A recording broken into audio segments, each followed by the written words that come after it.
Welcome to scientist কে।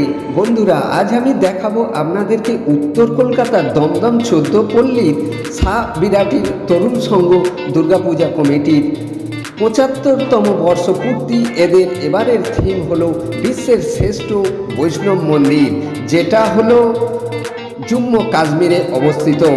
এই মন্দিরটি এখানে তুলে ধরা হয়েছে। তামিলনাড়ুতে বলেছিলেন, কিন্তু তামিলনাড়ুতে বৈষ্ণব দেবীর কোনো মন্দির নেই। বৈষ্ণব দেবীর মন্দিরটি জম্মু ও কাশ্মীরে অবস্থিত। তামিলনাড়ুতে বৈষ্ণবের উদ্দেশ্যে উৎসর্গকৃত অনেক বিখ্যাত মন্দির রয়েছেন, যেমন শ্রীরঙ্গম রঙ্গনাথ স্বামী মন্দির, পার্থরা সারথী মন্দির এবং আরও অনেক মন্দির। বৈষ্ণব দেবীর মন্দির এইটি ভারতের অন্যতম বিখ্যাত হিন্দু মন্দির। এটি জম্মু কাশ্মীরে কাটরা শহরে অবস্থিত। এইটি বৈষ্ণব দেবীর উদ্দেশ্যে উৎসর্গীকৃত, যিনি দুর্গার একটি রূপ।